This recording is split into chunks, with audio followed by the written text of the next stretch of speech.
What's up, YouTubers? This is Mr. Monkey Swag, and welcome to a very special episode of my Silver Stack Showcase.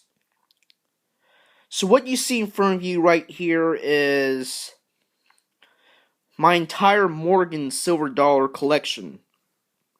As you can see, it's not a particularly large collection because, as you know, I'm somebody who prefers quality over quantity.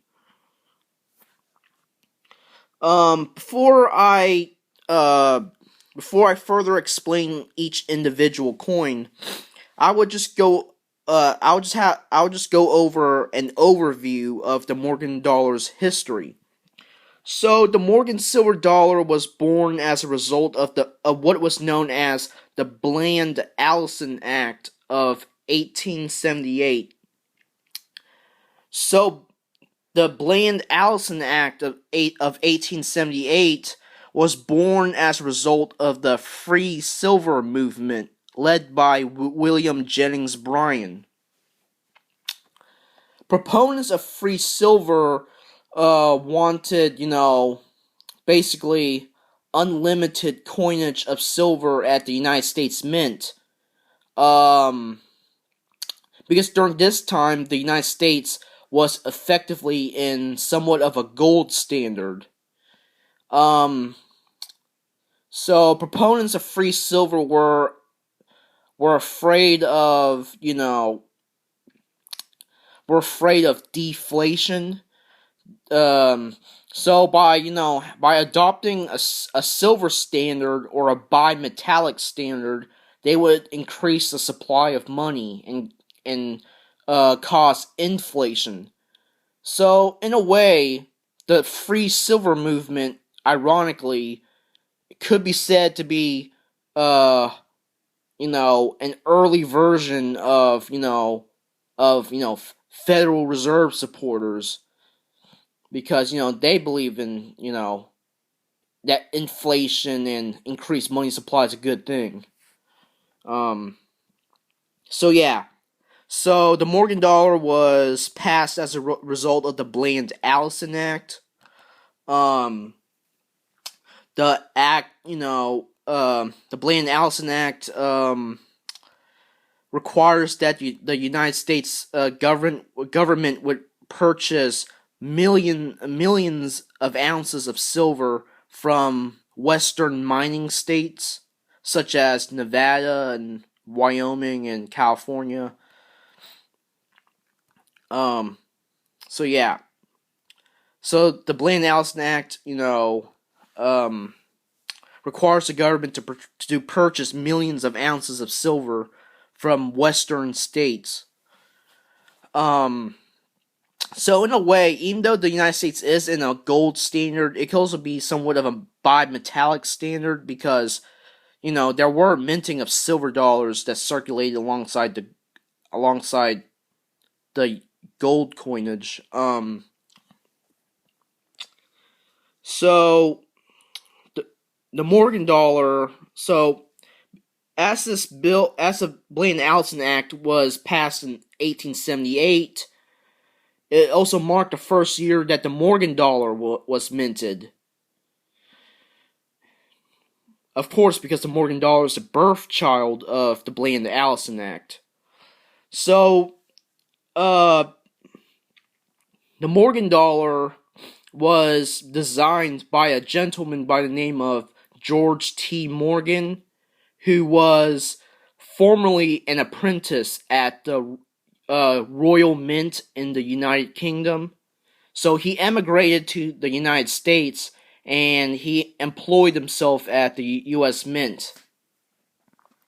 So, from what I believe, George T. Morgan modeled the face of Lady Liberty, this bust of Lady Liberty. He modeled it after a school teacher. The reason why he modeled this after a school teacher was because he modeled it after a school teacher because he wanted to design a coin with a genuine American look. So, of course, the most practical ways of doing that is to have an average American woman model as Lady Liberty. But however, the reverse, which shows this eagle, has been criticized by some people during the day because the eagle looks somewhat sickly. So yeah, a lot of people criticize the artistic value of the eagle because, I don't know, it's sickly looking, it's really thin. So yeah. So as I said before, these Morgan dollars did circulate alongside gold coinage, despite the United States being in the gold standard. So after that came along 1890. In 1890, the Sherman Silver Purchase Act was passed. The Sherman Silver Purchase Act was motivated primarily by Western silver mining lobbyists. So the mining companies in the Western states lobbied Congress to purchase even more millions of ounces of silver than it already had purchased before. So yeah. So I mean, the Morgan dollars, there are already millions of them already minted, but the mintages of the Morgan dollars increased even further because of the Sherman Silver Purchase Act. Oh yeah, believe it or not, the guy who sponsored the Sherman Silver Purchase Act was actually a brother of the famous Civil War general William Tecumseh Sherman. I don't exactly know the name of the senator's name, but I know he's related to William Tecumseh Sherman. I think he was the general's brother. Yeah. Okay, so that's just me rambling. So after a few years came then America. After a few years, then World War I broke out. So this results in what is known as the Pittman Act of 1918. So as I said before, the United States had like millions of these Morgan dollars minted, and a lot of them did not circulate. Some of the Morgan dollars did circulate in the western states, but for the most part on the East Coast, the Morgan dollars were not popular in circulation because of how big they are. So came the Sherman. So as a result, the Pittman Act of 1918, in order to clear out the treasuries, because as I said before, these were not popular in circulation. So a lot of these silver dollars spent most of their time in treasury vaults. So as an effort to clean out these treasury vaults, the Pittman Act of 1918 was passed.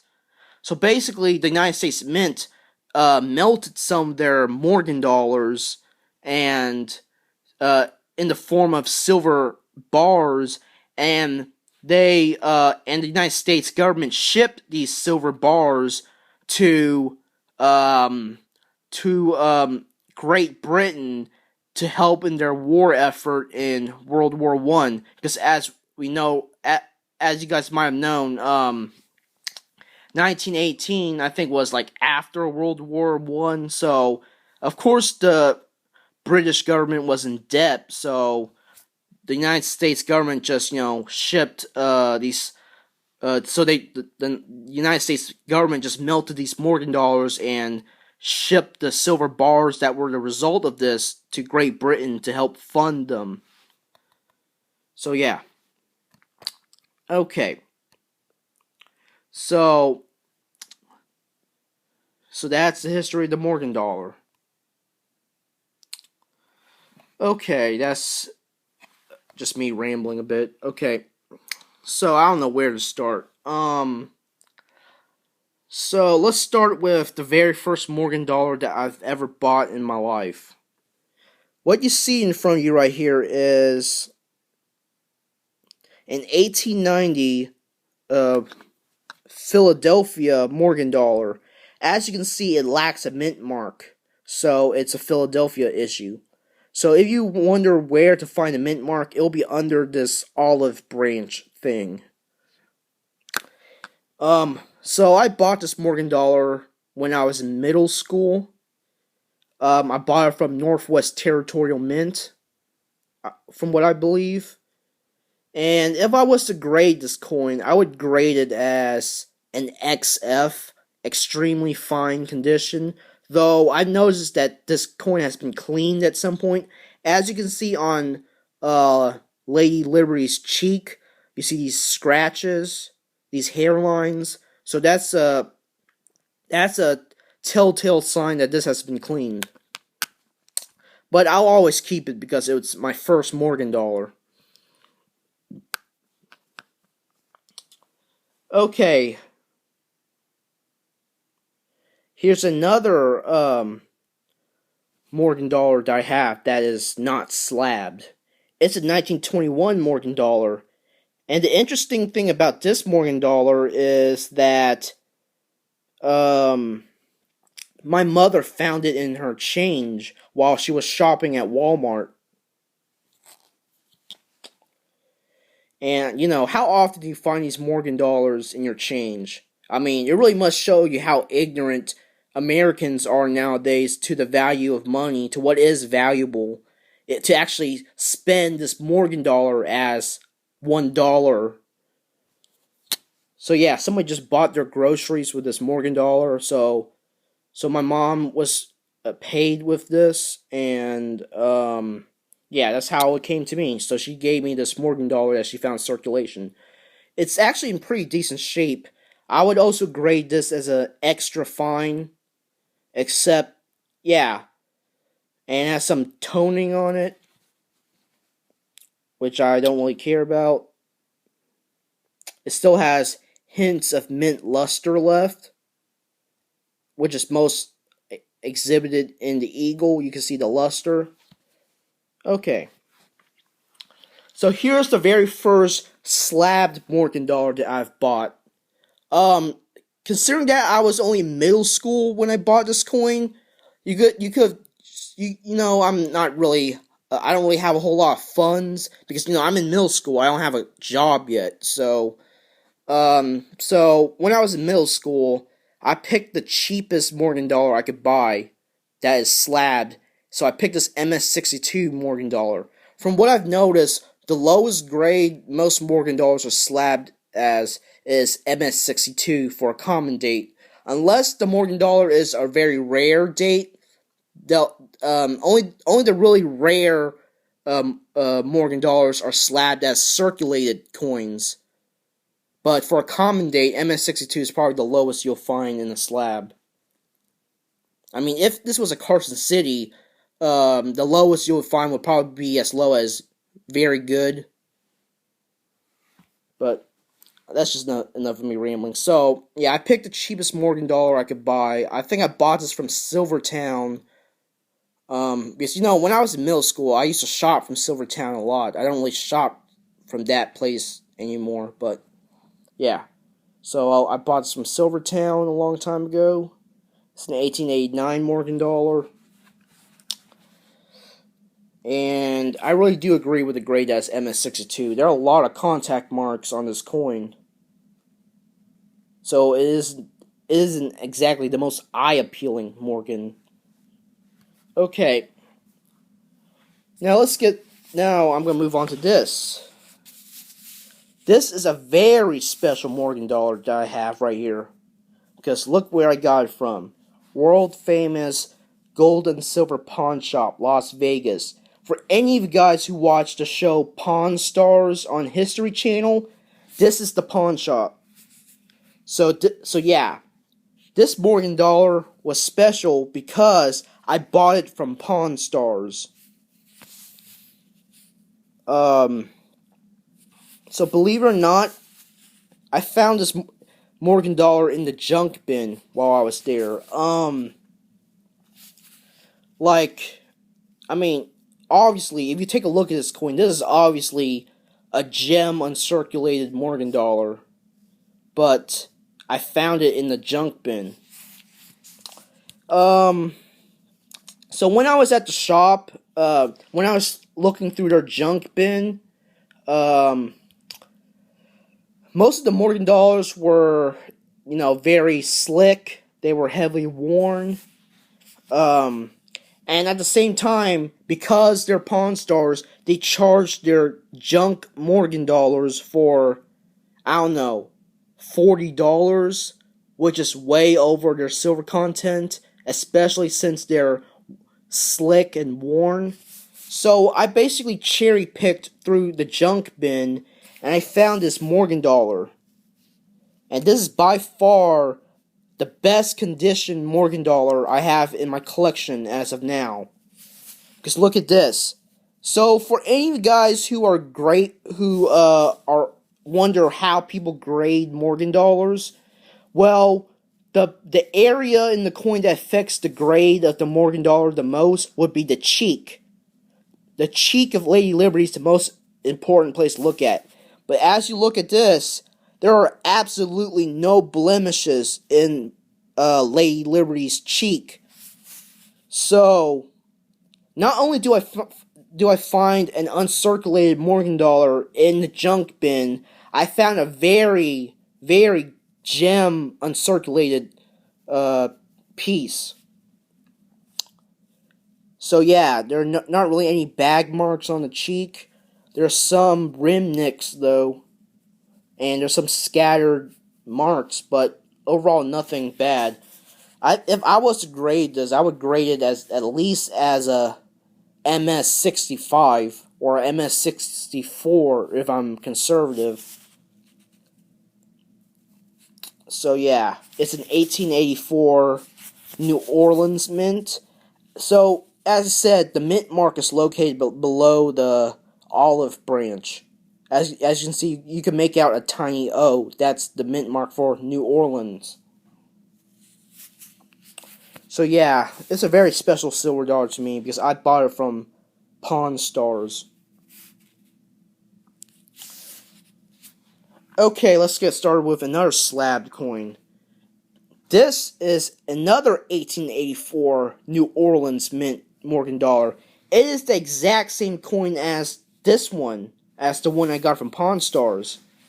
Except, this one, if I would take a look, this coin is in much better shape than the slabbed version. The slab version had a whole lot more bag marks than the one that I got from Pawn Stars that's not slabbed.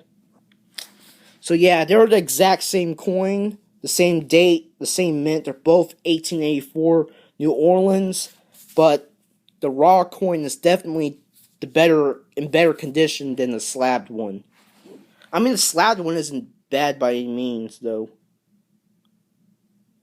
The slabbed coin had really nice luster. So yeah, I bought this from Pawn Stars, this 1884 New Orleans from Pawn Stars, and I bought this 1884 New Orleans from my local coin shop. Okay, let's get to my favorite Morgan dollars, the proof-like Morgan dollars. So this coin I bought from an online website. I bought this from Liberty Coin, which is one of my favorite stores to buy numismatics silver. So this is my very first proof-like Morgan dollar. It is an 1885 New Orleans mint Morgan dollar. And it's in the old green holder. I mean, ever since I bought this coin, I've always been a fan of proof-like Morgan dollars.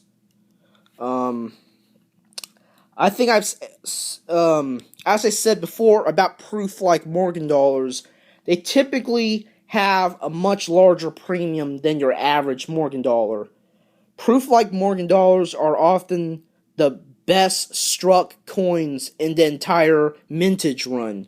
That is because proof-like Morgan dollars are struck from freshly polished dies. Yeah, so these proof-like Morgan dollars are often the first Morgans struck off freshly polished dies. For that reason, that's why they have this mirror-like reflective surface. As you can see, they don't really cartwheel that much.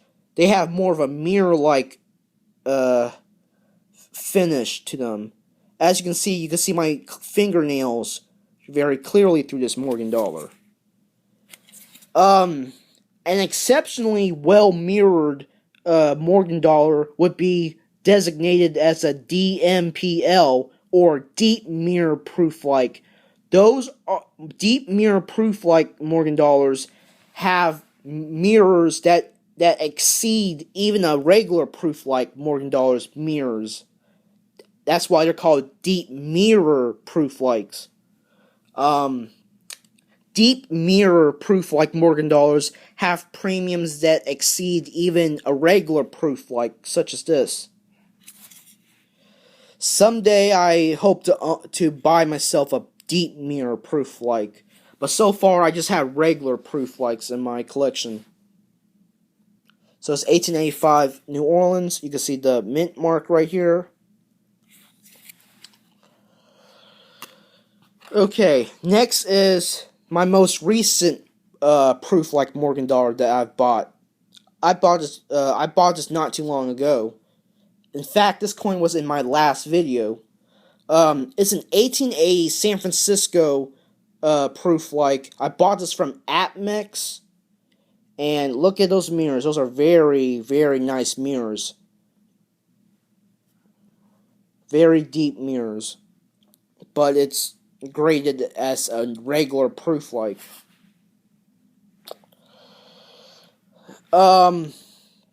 So for all those who are wondering, as you can see, oh my, wait, it's not letting me focus. Okay, so you can faintly make out an S right here. That stands for San Francisco. So out of all of the mints that produce Morgan dollars, San Francisco by far have the best struck Morgan dollars. So let's see. Let's take a look at the mints that produce the Morgan dollars. There's San Francisco, Philadelphia, Denver, and New Orleans. Out of those mints, San Francisco makes the best struck Morgan dollars. Their Morgan dollars are almost always well struck. As well as the strike and concerns to the strike, San Francisco Morgan dollars are often the most likely to carry a proof-like designation because they were so well struck. Carson City is a close second in regards to strike. Carson City Morgans were almost as well struck as the San Francisco coins. And just like the San Francisco minted coins, Carson City Morgan dollars also were often struck as proof-likes. So yeah. So for the breakdown about the striking of these Morgan dollars, Carson City and San Francisco have the best struck Morgan dollars. And besides having the best struck Morgan dollars, Carson City and San Francisco have the Morgan dollars most likely to carry the proof-like designation. The mints with the worst struck Morgan dollars would be New Orleans and Philadelphia. But by far, New Orleans have the worst struck Morgan dollars in the entire series. So yeah, this is an MS63 San Francisco proof-like Morgan dollar. My other one was a New Orleans proof-like. Okay, now let's get to the really expensive Morgan dollars. The Carson Cities. And we all know that you find a Morgan dollar with the CC mint mark, you know you hit the jackpot. So let's get to my first Morgan dollar that I've ever... My first Carson City Morgan dollar that I've ever bought. I also got this coin from APMEX. It is graded as a PCGS MS64. It is in the original GSA holder. So if you're wondering about why these Morgan dollars and GSA holders exist, it's because during the 1960s and 1970s, there was a hoard of Morgan dollars known as the Treasury Hoard. And because, as I said before, the United States Treasury had a lot of these bags of Morgan dollars left in their treasuries, even after millions of Morgan dollars were melted during the Pittman Act of 1918. The Treasury still had a lot of bags of Morgan dollars, despite the meltings that took place in 1918. So, in order to get rid of their surplus of Morgan dollars, the Treasury would take silver certificates and they would release all these bags of Morgan dollars in a hoard known as the Treasury Hoard, and they would take your silver certificates, and you could exchange the silver certificates for bags of Morgan dollars. So yeah, a lot of Morgan dollars in the Treasury Hoard were distributed in bags.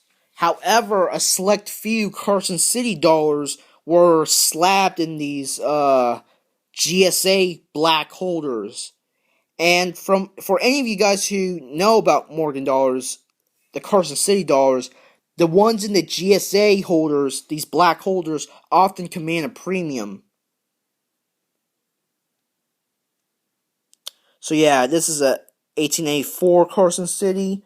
1884 Carson City is probably one of the most common Carson City coins. The most commonly encountered Carson City dollars are the 1882, the 1883, and the 1884. So, but despite being common, this coin will still cost you around $200 to buy, which is much more than your average Morgan dollar. So, even the common date Carson Cities still command premiums. Here's the reverse. Okay, I know this is a pretty long video. Here's my latest Carson City. It is an 1890 Carson City Morgan.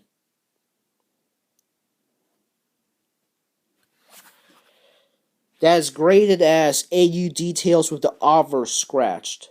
As you can see, there's a lot of scratches on Miss Liberty's cheek.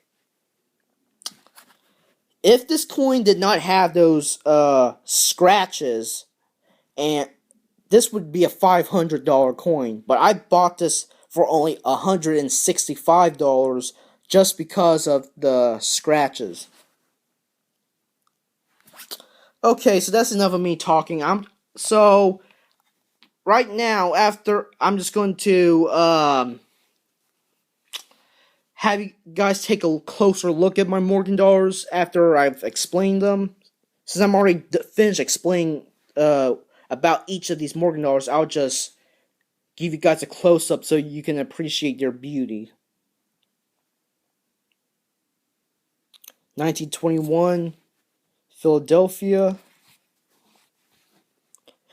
1890,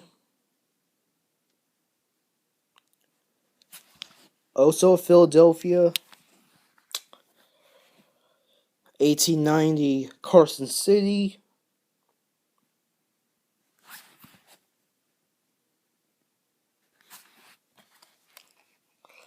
1884, Carson City.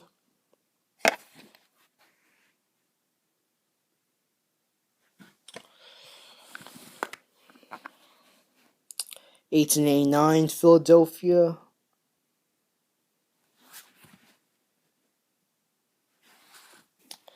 1884, New Orleans.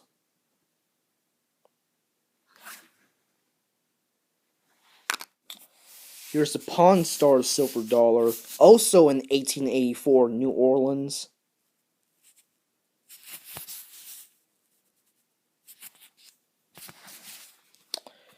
1885 New Orleans MS-63 proof-like.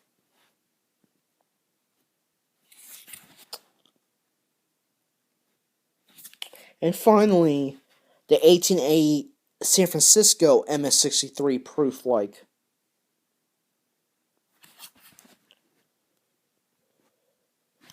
Okay, I know this has been a long video, probably my longest one yet, and I'm known for making long videos. But okay, so please rate, comment, subscribe, like, so yeah, keep stacking. Peace, YouTubers.